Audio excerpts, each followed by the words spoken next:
चलिए शुरू करते हैं आज की क्लास जैसा कि आप देख पा रहे हैं, आपकी जो टॉपिक है वो है bank OCC account and OD account. ठीक है, bank OCC and OD account. तो सबसे पहले आप समझने की कोशिश करिए कि आपको इस क्लास में जो ग्रुप पढ़ना है वो क्या है और उसका क्या उपयोग है। ठीक है, तो हालांकि ये बैंक अकाउंट ग्रुप ही होता है, जैसा कि यहाँ पे लिखा हुआ है bank OCC and OD account. ठीक है जी, ओसीसी एंड ओडी अकाउंट अगर ये लिखा हुआ है तो यानी ये बैंक का ही ग्रुप होगा।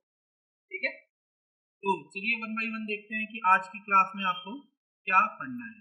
ठीक है, तो आज की क्लास में जो आपको पढ़ना है वो देख लीजिए वन बाय वन क्या है। सबसे पहले कि ओसीसी एंड ओडी अकाउंट क्या होता है, ओसीसी एंड ओडी अकाउंट का नेचर क्या होता है, इसे बिजनेस में क्यों इंट्रोड्यूस किया गया या इसका बिजनेस में क्या उपयोग है। ठीक है, बैंक अकाउंट और ओसीसी एंड ओडी अकाउंट में क्या डिफरेंसेस हैं, बैंक में जो आपका bank OCC and OD account है वो किस प्रकार काम करता है। ठीक है, इसके प्रैक्टिकल एग्जांपल्स भी आपको समझाए जाएंगे और आपको जो बैलेंस होता है ओसीसी एंड ओडी अकाउंट का इसका मतलब भी बताया जाएगा। ठीक है, बैलेंस शीट में इसको कहाँ पे कैसे रखते हैं वो भी बताया जाएगा। ओसीसी एंड ओडी अकाउंट जो होता है, ठीक है, उसमें क्या अंतर होता है ये भी बताया जाएगा। ठीक है, और क्या बताया जाएगा, रियल लाइफ एग्जाम्पल, मतलब इसका कैसे हम रियल लाइफ में कैसे इसका यूज करते हैं उस एग्जाम्पल के साथ, और वन लाइन एग्जाम जो बताया गया है इसका मतलब आपके एग्जाम भी लिया जाएगा। ठीक है, ओके, चलिए तो शुरू किया जाए आज की क्लास। देखिए देखिए जो पहला हमारा स्लाइड था, पहला जो टॉपिक था कि what is bank OCC and OD account.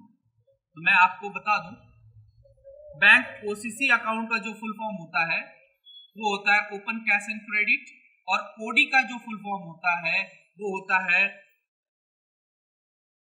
ठीक है, ओवरड्राफ्ट अकाउंट। ठीक, ओडी अकाउंट।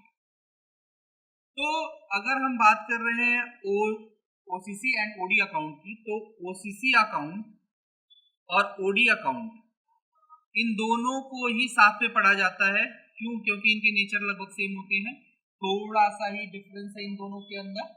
बस आप देखेंगे कहीं कहीं आपको इनके बीच अंतर समझ में आएगा, नहीं तो दोनों ही खाते जब भी आप दोनों ही ग्रुप में खाते बनाओगे वो लगभग एक जैसे ही काम करेंगे। ठीक है ना, तो ये किस तरह का अकाउंट है, तो ये एक तरह का लोन अकाउंट होता है, और ओडी अकाउंट भी एक तरह का लोन अकाउंट ही होता है। ठीक है, लोन क्या होता है समझ में आता है ना आपको, लोन मतलब बैंक से आपने उधार लिया या किसी व्यक्ति से आपने उधार जो लिया वो लोन कहा जाता है। तो ये भी बैंक के साथ खोला गया एक लोन अकाउंट होता है। कौन सा? ओसीसी अकाउंट भी और ओडी अकाउंट भी एक तरह का लोन अकाउंट होता है। बैंक इसमें आपको कुछ लिमिट देती है, इन दोनों ही सिनेरियोज में बैंक आपको क्या देती है, लिमिट देती है कि आप इस लिमिट तक, मान लीजिए वो अगर 5 लाख रुपए है तो आप 5 लाख रुपए तक का धनराशि बैंक से इंस्टेंटली खर्च कर सकते हैं अपने डे टू डे वर्क के लिए। ठीक है ना, दिन प्रतिदिन के जो भी आपके लेन देन होंगे उसको करने के लिए आप इस पैसे का उपयोग कर सकते हैं। किसके अंदर के पैसे का? ओसीसी अकाउंट और ओडी अकाउंट का, जो कि बैंक की तरफ से एक क्या है, लोन है। Business can withdrawal and deposit money any time. अच्छा, इनका फीचर क्या होता है? बहुत बढ़िया फीचर इन दोनों में है कि जो आपका बिजनेस है, यानी आप बिजनेस यानी आप या जो आपकी कंपनी का ओनर है वो व्यक्ति अपने ओसीसी या ओडी अकाउंट से कभी भी किसी भी टाइम पैसे निकाल सकता है और उसमें पैसे जमा कर सकता है। देखिए, लोन अकाउंट आप लोग लोन लिए हैं, कुछ लोग लोन के बारे में समझते होंगे, कुछ लोग लिए होंगे या किसी के घर पे लोन लिया गया होगा तो आप जानते होंगे कि लोन एक निश्चित राशि आपको देता है। बैंक आपको लोन में एक निश्चित राशि देता है, मान लीजिए 1 लाख रुपए दिया, ठीक है, तो उसकी ईएमआई बना देता है। क्या बनाता है? ईएमआई बनाता है। ईएमआई में मान लीजिए 10,000 रुपए पर मंथ आपको देने थे, 12 महीने तक इसको पे करना था मान लीजिए, मंथली पेमेंट थी, EMI 10,000 की थी, 10,000, ठीक है। तो क्या होगा कि आप हर मंथ की एक स्पेसिफिक डेट को, या एक हो, 2 हो, 3 हो, किसी एक ही डेट को वो धनराशि आप बैंक को लौटाएंगे, ठीक है ना, यही करते हो ना, वो निश्चित डेट को ही वो धनराशि बैंक को लौटाते हो, और आप 12 महीने तक ऐसा करते हो, तब जाके आपका लोन खत्म होता है, ठीक है। बट ऐसा कुछ इन दोनों लोन में नहीं होता, OCC और OD में ऐसा कुछ नहीं होता। इनमें कुछ ऐसा होता है कि मान लीजिए 5 लाख के लिए आपको लोन सैंक्शन किया गया, 5 लाख के लिए आपको लोन मिला, या लिमिट आपको 5 लाख की मिली, आप किसी भी समय, यानी जो भी बैंक का वर्किंग आवर है, आप उस समय में बैंक का जो भी वर्किंग आवर है उसमें आप कभी भी जाके बैंक से पेमेंट निकाल सकते हो। अच्छा, क्या लोन लेने के लिए आप बैंक में गए और तुरंत 10 मिनट में पैसा आपको दे देगा? नहीं, बहुत सारा प्रोसीजर होगा, पहले आपकी एलिजिबिलिटी चेक करी जाएगी, फिर आपके डॉक्यूमेंट सबमिट किए जाएंगे, वेरिफिकेशन होगा, तब कहीं जाके आपको पता चलेगा कि आपको कितना लोन मिलेगा। उसके बाद भी कुछ थोड़े बहुत प्रोसेस के बाद हो सकता है 1 से 2 दिन बाद ही आपको लोन मिले, ठीक है, ऐसा होता है। लेकिन OD अकाउंट क्या होता है, OCC अकाउंट और OD अकाउंट में ऐसा क्या अंतर होता है, ये डायरेक्टली आपको मिल जाता है। क्या हुआ था कि एक्चुअल हमने लोन अकाउंट के बारे में समझा और OD अकाउंट उससे कंपेयर कर रहे थे, तो क्या हुआ कि जो लिमिट आपकी क्रेडिट लिमिट बनी हुई है ना, वो बैंक के किसी भी वर्किंग आवर्स में आप जाके विड्रॉल कर सकते हो। You don't need to ask anyone, आपको किसी से भी कुछ भी पूछने की जरूरत नहीं है। जाओ अपने अकाउंट नंबर को भरो वाउचर में, पेमेंट वाउचर जो रिसीविंग वाउचर होगा उस वाउचर में आप पेमेंट का अमाउंट भरो, अकाउंट नंबर डालो, सिग्नेचर करो और विड्रॉल कर लो। As it is, it's your money, जैसे आपका खुद का पैसा हो उस तरीके से आप विड्रॉल कर लोगे। लेकिन मजेदार बात यह है कि अगर 5 लाख की लिमिट है और आपने केवल विड्रॉल 1 लाख किया है, तो आपके 5 लाख पे आपको ना ब्याज देना होगा, ना आपको उसके लिए बैंक परेशान करेगा, भैया 5 लाख आपने लोन लिया है, वो कहेगा भैया आपने 1 लाख लोन लिया है, 1 लाख पर ही हमको ब्याज दीजिए, और आपका जिस दिन मन करे उस दिन लाके पैसा जमा कर दीजिए। मजेदार है ना। अब यहाँ क्या था, लोन क्या था, लोन में अगर 5 लाख लिया तो उसकी जितनी EMI मान लीजिए 5 इयर्स की बनी, तो 60 EMI एक फिक्स डेट पे ये लेंगे, 1, 2, 3 जो भी आप सेट करोगे डेट उसी फिक्स डेट पे लेंगे। बट ये क्या कहते हैं कि भैया चाहे 5 के 5 आप यूज कर लो, चाहे 1 ही यूज करो, जितना यूज करोगे उतने पे ही इंटरेस्ट में लगाऊंगा। जो इंटरेस्ट रहेगा वो केवल वो लोन अमाउंट जो विड्रॉल करोगे उसी पे लगेगा, और लोन कहता है कि जितना अमाउंट लोन में सैंक्शन होगा उतने पे लगेगा, ठीक है। दूसरी मजेदार बात, आप एक फिक्स डेट को ये पेमेंट जमा कर सकते हो, बट इसमें मजेदार क्या है, किसी भी डेट पे आप पेमेंट जमा कर सकते हो, एनी डेट पे, किसी भी डेट पे आप ये पैसे जमा कर सकते हो। मजेदार है ना। और दूसरी चीज, जब भी आप लोन लेते हो तो क्या होता है, या तो आप फोरक्लोजर करवाते हो, मान लीजिए आज आपका हो गया 5वां EMI था, आज आप पूरा पैसा जमा करना चाहते हो, भैया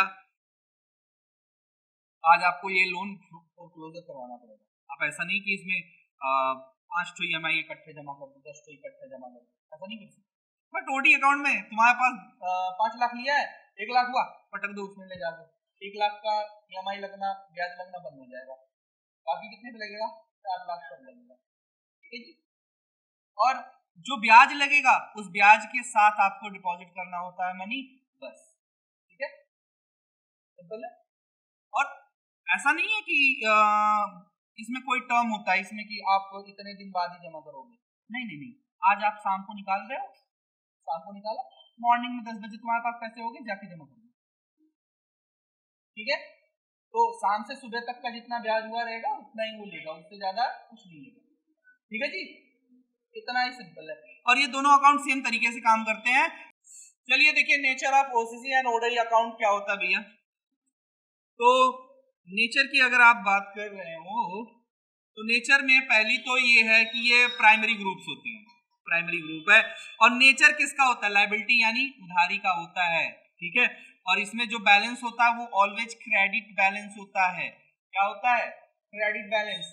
किस लिए यूज होता है भैया, देख लीजिए, तो यूज होता है वर्किंग कैपिटल और फाइनेंस के लिए।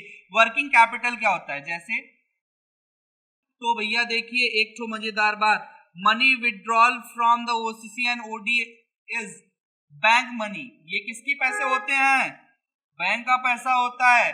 सो इट्स अ लायबिलिटी, इसलिए ये क्या है, जिम्मेदारी है, उधारी है, किसके लिए, फॉर बिजनेस, ठीक है, इसके लिए, बिजनेस के लिए। चलिए आगे चलते हैं। पॉइंट क्या है अगला, अगला पॉइंट कहता है why businesses use cash and OCC and OD account. अब भाई business OCC and OD account use ही क्यों करता है, तो भैया इसके देखिए कुछ आम से कारण है। पहला, डेली वर्किंग कैपिटल को बढ़ाना हो तब, कोई कच्चा सामान या स्टॉक खरीदना हो तब, या किसी को छोटा सा शॉर्टेज हो जाए कैश वैश का, मतलब पेमेंट सैलरी वैलरी दे रहे हैं, शॉर्टेज हो जाए तब।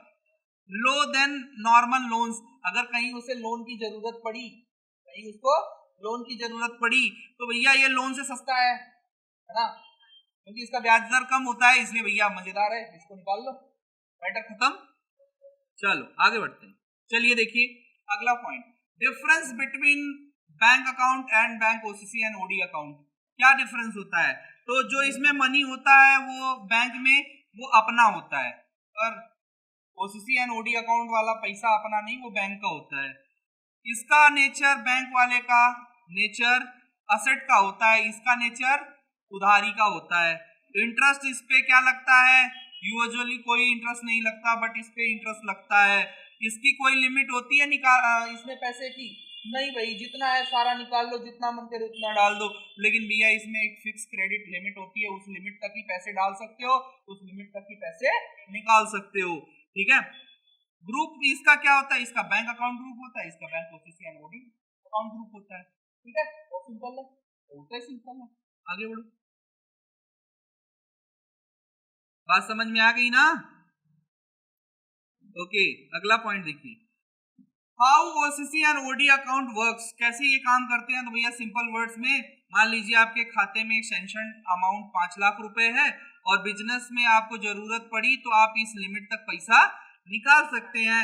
इंटरेस्ट के साथ ये अमाउंट आप यूज कर पाएंगे, और जब कंप्लीट हो जाए तो बैलेंस को यूजुअली क्रेडिट में शो करवाते हैं और पेमेंट कर दीजिए, बात खत्म हो जाएगी, है ना। क्या है भाई, इंटरेस्ट एप्लीकेबल होता है ओनली ऑन यूज्ड अमाउंट, जो अमाउंट आप यूज करते हैं उस पर इंटरेस्ट लगता है, और इंटरेस्ट के साथ वो खर्चा किया गया धनराशि जमा कर दीजिए, बात खत्म हो जाएगी, ठीक है। इसी प्रकार ये काम करता है। अभी तो आपको ये सारी चीजें हमने समझाई थी। चलिए देखिए अगला, क्या एग्जाम्पल है, मान लीजिए एग्जाम्पल तो मैं आपको समझा ही चुका हूँ। एक आपके सामने एग्जाम्पल दिया गया है कि बिजनेस सिनेरियो है कि vision computer academy takes OCC and OD limit from SBI. मान लीजिए ओसीसी या फिर ओडी अकाउंट लिमिट है, ये और होना चाहिए था, एक्चुअल ये और होना चाहिए था, ठीक है। 2 लाख की लिमिट है, तो इसका क्या उपयोग कर सकता हूँ मैं, सैलरी देने के लिए उपयोग कर सकता हूँ अगर शॉर्टेज ऑफ मनी है तो। कोई कंप्यूटर या इक्विपमेंट्स अगर मुझे लगवाना हुआ यहाँ पे, सॉरी असेट्स के लिए, अगर कोई कंप्यूटर या इक्विपमेंट लगाने के लिए मेरे पास पैसे नहीं है तब इसका उपयोग कर सकता हूँ, जो पैसे आएगा इसमें डिपॉजिट करके बात खत्म कर दूंगा, ठीक है। तो ये इसका रियल लाइफ सिनेरियो है, आप इसको उपयोग करके देख सकते हो, ठीक है। चलिए balance meaning in OCC and OD account. तो बैलेंस का मतलब क्या होता है, क्रेडिट का मतलब मनी यूज्ड फ्रॉम, देखिए यहाँ पे लिखा हुआ है ना कि अगर ये क्रेडिट दिखा रहा है मतलब आपने पैसा यूज किया हुआ है, जीरो दिखा रहा है यानी बैलेंस क्या है, नो बैंक मनी यूज्ड, मतलब कोई भी पैसा यूज नहीं हुआ है। डेबिट बैलेंस का मतलब रेयर, कभी कभी आप ओवर पेमेंट कर दोगे तब ही ये क्या दिखाएगा, डेबिट दिखाएगा, है ना। जब पैसे खर्चा कर दोगे तो ये क्या दिखाएगा, क्रेडिट दिखाएगा।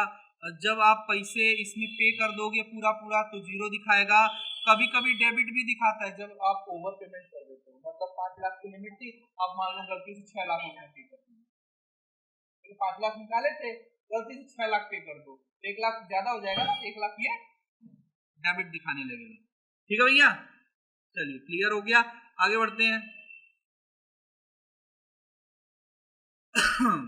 चलिए ओसीसी एंड ओडी अकाउंट और ओडी, सॉरी गलती हो गई, एक चीज मेरी, इसको कट कर दीजिए इतना। ओसीसी अकाउंट और ओडी अकाउंट में क्या डिफरेंसेस है, ये चीज यहाँ पे नहीं है। ठीक है, तो पहले अगेंस्ट स्टॉक होता है, कोई भी सामान या कोई भी वैल्यू, आपके वैल्यूएबल एसेट है आपके पास, उसके अगेंस्ट में ही कैश ओवर कैरी आपको मिलता है, यानी बिजनेस में जो सामान आपका रखा होगा उसी के अगेंस्ट में, जैसे कोई आए मेरे कंप्यूटर अकेडमी में सारे इक्विपमेंट्स एंड अदर चीजें देखे और इसकी वैल्यूएशन करे, और करने के बाद मुझे जो लिमिट प्रोवाइड करेगा वो मेरी ओसीसी अकाउंट लिमिट होगी। बट अगर मेरे पास कोई फिक्स एसेट डिपॉजिट या प्रॉपर्टी हो, उसके अगेंस्ट में मुझे कोई लिमिट मिले, जैसे मेरी एफडी हो 10-20 लाख की, ठीक है, उसके अगेंस्ट में मुझे ओसीसी जो लिमिट मिलेगी वो ओवरड्राफ्ट लिमिट होगी। मेरी प्रॉपर्टी हो कोई, मेरी मान लीजिए मेरे पास जमीन है 10 बीघे 5 बीघे जो भी है, तो उसके अगेंस्ट में मुझे जो पैसे मिलेंगे, जो मनी मिलेगी, वो क्या होगी, मेरी ओडी होगी। ये भी बिजनेस के लिए यूज होता है, ये बिजनेस के लिए और इंडिविजुअल दोनों के लिए यूज होता है। ये भी शॉर्ट टर्म होता है, ये शॉर्ट टर्म और मिड टर्म दोनों होता है। वर्किंग कैपिटल में काम आता है, इमरजेंसी और फ्लेक्सिबल होता है, दोनों में ही काम आ जाता है। ठीक है, चलिए आगे बढ़ते हैं। चलिए, तो इसी के साथ आपका ये जो ग्रुप था वो समाप्त हो जाता है, कौन सा, OCC and OD group. Thank you for watching.